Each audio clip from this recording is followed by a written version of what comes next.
Mexico produces a massive amount of seafood. México produce una cantidad enorme de productos marinos que son muy importantes para su economía. Es algo importantísimo para muchos pescadores pobres y artesanales. Y se debe saber que hay una falta de manejo y aplicación de leyes por parte del gobierno que amenazan todo aquel sistema. Esta es Megan Westmeyer, quien trabaja con la ONG Sustainable Fisheries Partnership. Como parte de su trabajo, Megan monitorea de cerca la pesca del camarón en el Alto Golfo de California y cómo afecta la situación de la vaquita, la pequeña marsopa que se encuentra al borde de la extinción. En la opinión de Megan, lo que amenaza a la vaquita es un problema inmenso que llega hasta los niveles más altos del poder. All of those livelihoods in Mexico, all of the connected livelihoods in the United States, all the people... Todo eso está amenazado por la falta de una buena administración por parte del gobierno mexicano, dice Megan. Y creo que ese es el problema más grande. Por mucho que no quiera ver a la vaquita extinguirse, ella simboliza un problema mucho más grande.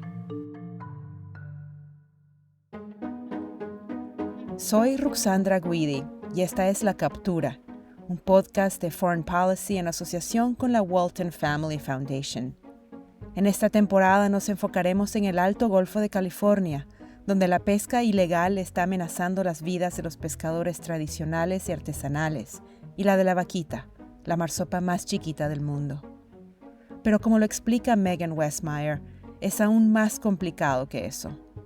Al pelar las capas de la historia, uno se enfrenta a las limitaciones de la conservación, a la influencia de la pesca ilegal y los cárteles ilícitos, al impacto catastrófico de una gobernanza débil y al peso dominante de las fuerzas del mercado, donde los precios astronómicos de algunos mariscos han convertido gran parte del acuario del mundo en el escenario de un conflicto social. Hoy en La Captura, la segunda parte de nuestra serie, Una red compleja. Exploraremos lo que ha llevado a la grave situación que enfrentan la vaquita y otras especies marinas de la región. Vayamos ahora al Golfo. Me la voy viendo, ¿no? Me traían como unas 50 tambulacas. Son las 9 de la mañana de un día muy frío de invierno, muy cerca de las Navidades. Salimos antes del amanecer y desde entonces hemos pasado por un desierto mágico de dunas y paisajes rocosos y áridos. En el auto estamos Ernesto, el periodista mexicano, Alex, el ambientalista del Centro de Diversidad Biológica, y yo, la que lleva el micrófono. Pasamos la noche en Mexicali, la capital del estado de Baja California, una ciudad grande de más de 1 millón de habitantes en la frontera con California. Y vamos ahora en ruta hacia el sur, rumbo al Golfo de Santa Clara, un pueblo de aproximadamente 4,000. El Golfo de Santa Clara se encuentra en el estado colindante a Baja California, en Sonora, en la axila noroeste del Golfo de California, cerca de donde el río Colorado desemboca en un amplio delta. Ernesto lleva años viniendo por aquí. El 99% de la población se dedica a la pesca. Es una comunidad pesquera, 100%, tradicionalmente por generaciones, ¿no? Y ese es el ingreso de todos. Y este es el punto, se podría argumentar, la esquina más productiva, pues, en términos pesqueros. Sí, estamos en el corazón del Alto Golfo de California. Es el corazón del Alto Golfo de California.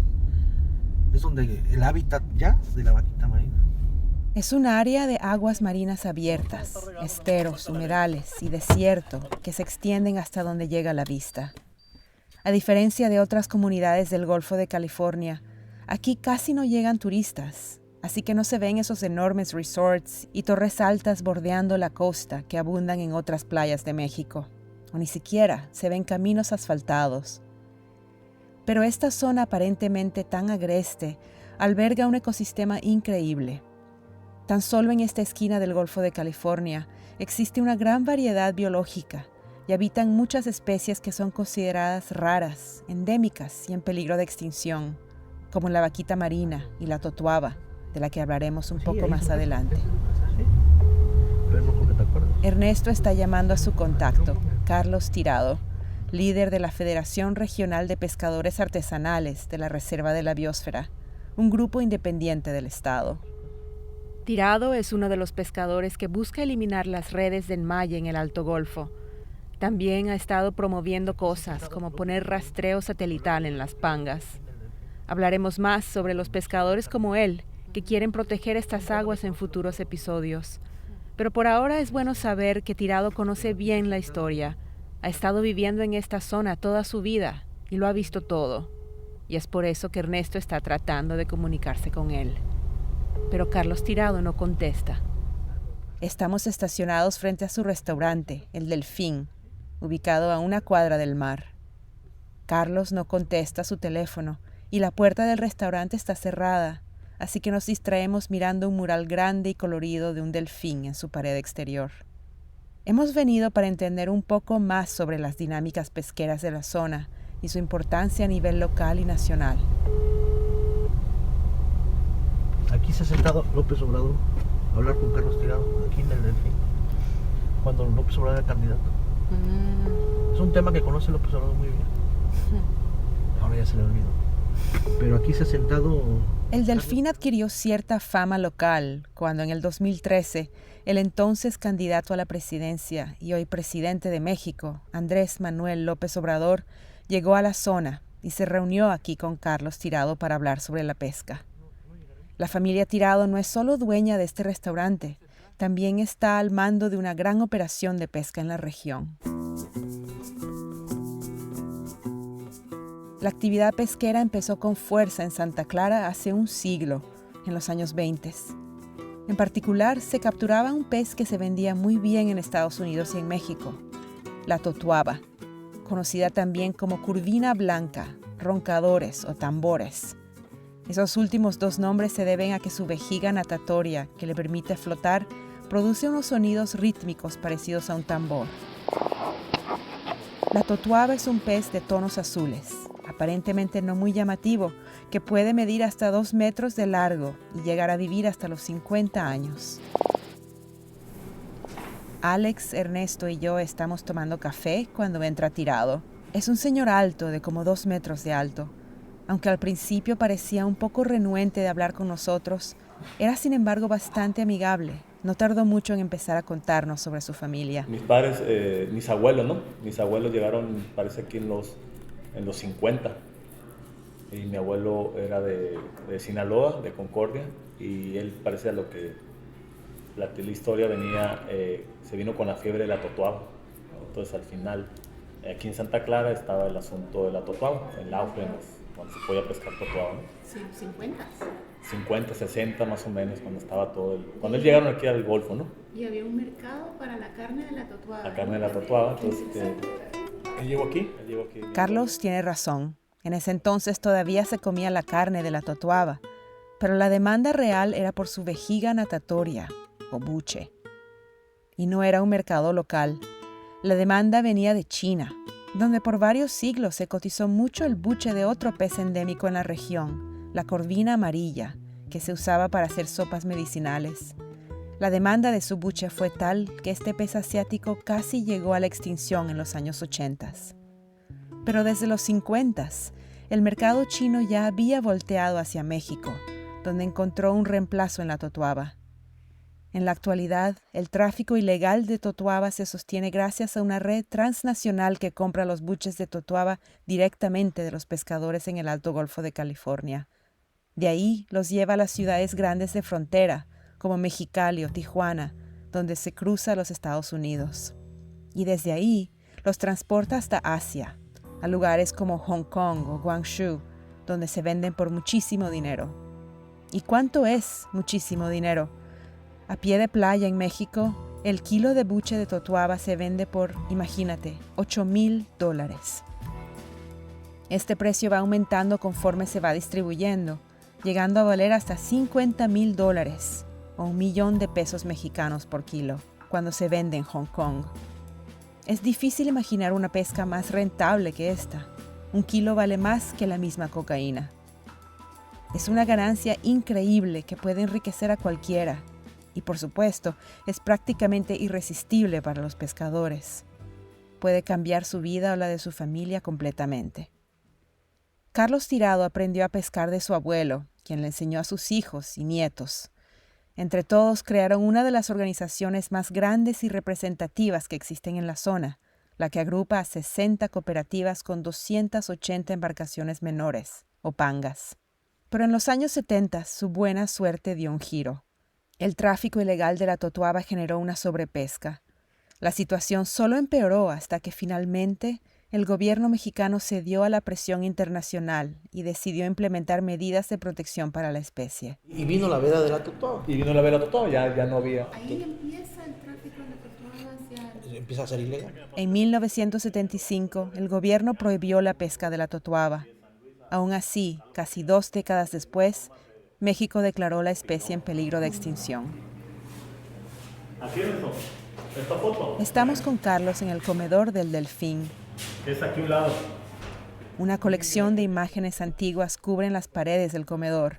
Son fotos en blanco y negro que en su mayoría documentan la historia de la pesca en el Golfo de Santa Clara. ¿Quién tomó estas fotos? ¿Tu papá? Pues mi papá no las tomó, él lo que se encargaba era de buscarlas con todo lo que los pobladores viejos, tomarles fotos o sacarle duplicado, porque él es lo que... mi papá mandó a hacer una exposición de estas fotos, tiene muchas más, ¿no? Pero les ponía esas fotos de lo que la época... Su colección, pero no las Su tomó él. No, exactamente. ¿Quién las habrá tomado? Pues eso sí. Yo le pensé que mi papá sí las tenía porque venían los historiadores de Puerto Peñasco, Munro, de aquí de San Luis a buscarlo porque él las tenía, ¿no? Él de una forma se las recopiló. Aquí es eso, esta foto. Es aquí a un lado. Dicen que en aquel tiempo esta fue la... Carlos me muestra una de las fotos. Debe ser de los 70s. Se ven 3 hombres jóvenes, fuertes, a bordo de una embarcación pequeña. Cada uno está sonriendo a la cámara, posando con sus capturas. Totuabas. Son imágenes que documentan otra época, cuando pescaban tiburones blancos y totuabas tan grandes como ellos mismos. Hoy por hoy, la pesca ha cambiado muchísimo en esta región. Para empezar, la pesca de totuaba es ilegal, pero a pesar de ello, su sobreexplotación continúa, y eso ha llevado a que ya no se encuentren totuabas tan grandes como en las fotos de los 70s, ya que son pescadas antes de que alcancen su tamaño completo. El Alto Golfo de California es también el hogar de una especie particularmente cotizada, el camarón azul, también conocido como el colosal o U8. Ese último nombre lo recibe porque tan solo 8 camarones llegan a pesar 1 libra o medio kilo. También hay más pequeños como el U12. Pero cual sea su tamaño, es considerado uno de los mejores del mundo y es especialmente valorado en los Estados Unidos, donde 1 kilo puede costar hasta $60 u $80. El camarón azul se captura de la misma forma que la totuaba, con pequeñas pangas a motor que usan una red de enmalle. Es algo así como una gran barrera, hecha de una larga red de filamentos de plástico anclados al suelo marino, con distintos flotadores y pesos. Imagínate una enorme portería de fútbol flotante, pero con una malla muchísimo más tupida. Es un sistema muy efectivo de pesca, demasiado efectivo. Las redes logran enredar y capturar no solo cualquier pez y camarón que las toque, sino también a cualquier otro animal que se encuentre con ellas, como la vaquita marina. Cuando Catarina aquí estuvo, que era una canadiense muy bonita, muy guapa. Carlos Tirado nos invita a la casa de su primo, quien nos está preparando un almuerzo de camarones a la mantequilla y más camarones a la diabla o picantes. Huele divino. Mientras esperamos la comida, Carlos nos cuenta cómo en el 2014 él mismo vio una vaquita atrapada en una red de enmalle. Ahí se dio cuenta que le podía suceder a cualquier pescador. Pero lo que no entiendo es por qué quiso pagar 250. Nos dice que tan pronto vio a la vaquita muerta en la red, decidió pagar 250 pesos por ella. Porque yo sabía que si ese pregunto. pescador si no se hubiera atorado conmigo se le hubiera llamado Ernesto Méndez y Ernesto lo saca en el exército. En primera plana. Porque yo ya sabía más o menos lo que se oía, porque tú andabas en el sector pesquero que lo que dabas al final era estadístico. No hubiera pasado nada porque al final ya está. Pero hubiera sido nada más. Sí, otra más de las que iban, no creo si en aquel tiempo había 11, 12. Carlos dice que estaba tan asustado de que la vaquita o su foto llamaran la atención de los medios o de los ambientalistas que decidió comprársela al pescador. Luego se deshizo del cadáver, de la evidencia. Ya se sabía que las vaquitas quedaban atrapadas en las redes, que estaban bajo la amenaza de extinción. Carlos es un líder entre los pescadores y estaba defendiendo sus intereses y los de su colectivo. Y mientras me dice que no quisiera que la vaquita desaparezca, también reconoce que quiere mantener su derecho a pescar, a ganarse la vida. Carlos tiene razón de preocuparse de que circulara esa foto de la vaquita. Como los rinocerontes blancos en el subsahara africano, la vaquita en el Golfo de California se ha convertido en un símbolo indiscutible de la destrucción ecológica causada por los humanos. Y mientras más atención se le ha dado a la vaquita, más presión ha sentido el gobierno mexicano de protegerla. A principios de los 90, el gobierno de México creó la llamada Reserva de la Biosfera Alto Golfo de California y Delta del Río Colorado, una categoría de área protegida que permite un cierto nivel de actividades comerciales en la zona. Lamentablemente, esto no paró la desaparición de las vaquitas. Pero en el 2017, 3 años después de que Carlos le pagó 250 pesos a un pescador para deshacerse de la vaquita capturada, el gobierno mexicano dio un paso más y creó algo que no tenía precedentes en el país: el programa Vaquita CPR, por las siglas de Conservación, Protección y Recuperación. I got the call to join a group of veterinarians and scientists to help save the vaquita from extinction by bringing it into human care. El documental Mar de Sombras, o Sea of Shadows, logró capturarlo a fondo. There were 100, and then there were 60, and then there were 30, and now there's fewer than 30. If they stay out there, we believe they're going to all die. El gobierno mexicano recaudó $3 millones para Vaquita CPR e invitó a un equipo internacional de expertos para que se reuniera en la comunidad pesquera de San Felipe. Además de expertos de México y Estados Unidos, llegaron científicos de Dinamarca, Países Bajos, Canadá, Hong Kong y el Reino Unido. Se creó muchísima expectativa de lo que el proyecto podía lograr. The definition of success for this project is that vaquitas return to the wild. But this can only happen if the Sea of Cortez is safe for them again. Vaquita CPR representó una gran esperanza para la conservación de la especie, algo que no se había visto hasta ese entonces. Buscó identificar, capturar y reubicar temporalmente al mayor número de vaquitas posibles a un santuario marino frente a la costa.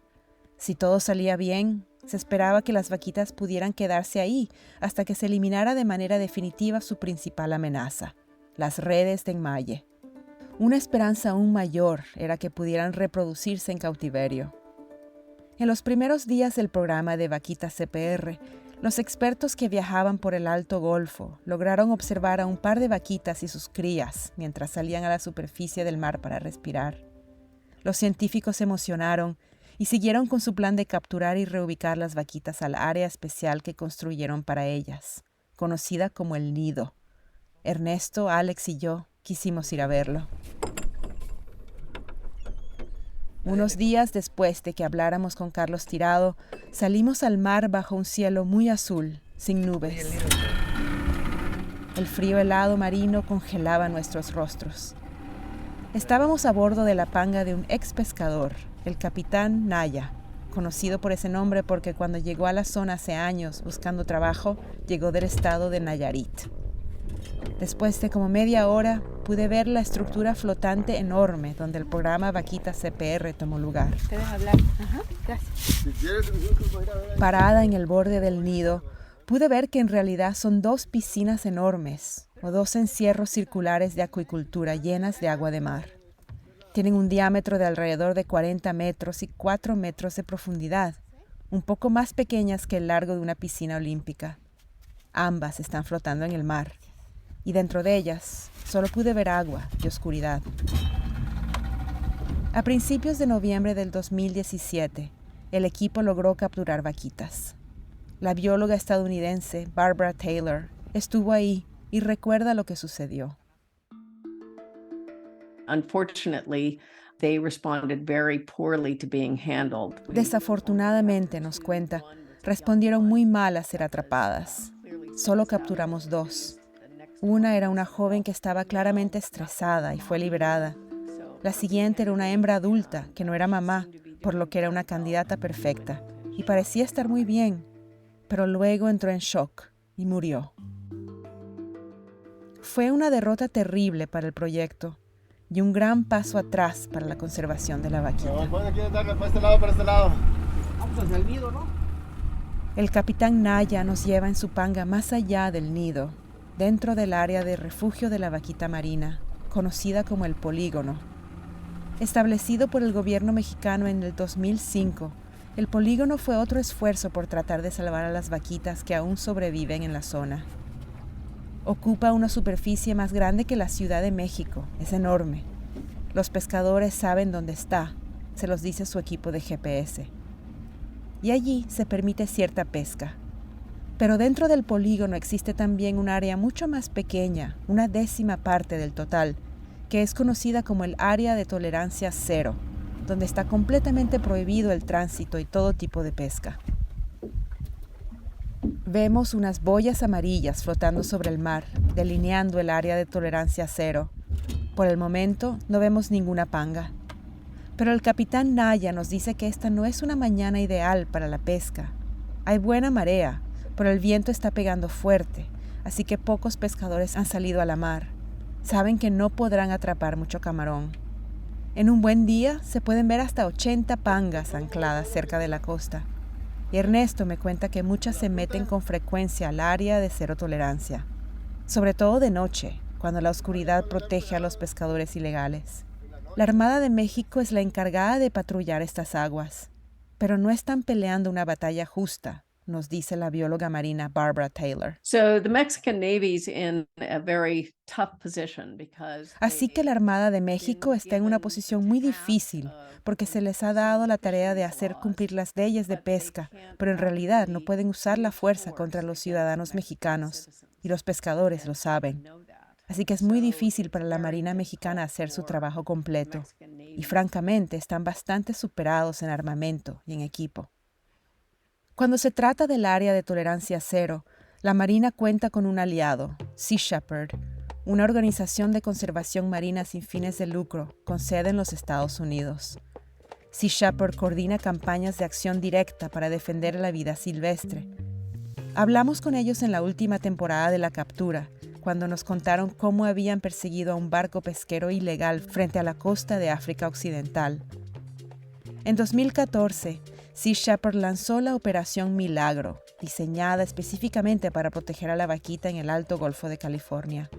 François Vansoul es oficial de comunicación de la flota para la organización y ha pasado 5 años trabajando en la Operación Milagro. At the beginning, Sea Shepherd was, I think, fairly well received, and then Sea Shepherd started to try to find and pull nets. François nos cuenta que al principio, Sea Shepherd fue bastante bien recibido. Para tratar de encontrar y tirar de las redes, estaban usando diferentes métodos al principio, hasta el día en que lograron encontrar redes usando sonares. Ese método cambió radicalmente la forma en que ellos pudieron monitorear la reserva y eliminar las redes de enmalle ilegales. François dice, en ese momento pasamos a retirar hasta 10 o 12 por día. Durante todos esos años, retiramos más de 1,200 piezas de artes de pesca ilegales. Estas redes cuestan bastante dinero y los pescadores ilegales se enojaron mucho con nosotros por hacerlo. Muchos no solo se enojaron, se enfurecieron y tomaron represalias directas contra Sea Shepherd. François dice, mantuvimos nuestra presión y seguimos haciendo lo que mejor sabemos hacer. Así que nuestros barcos han sido cubiertos de combustible. Los pescadores ilegales nos han lanzado cócteles Molotov, nos han tirado piedras y botellas de plomo. Es la víspera de Año Nuevo del 2020. Ese día, a través de sus sonares, radares y drones, un barco de Sea Shepherd llamado el Farley Mowat confirmó que una panga ilegal estaba buscando camarón dentro del área de tolerancia cero. Aquella única panga se acercó al Farley Mowat a gran velocidad, de frente. El video fue capturado por las cámaras de Sea Shepherd.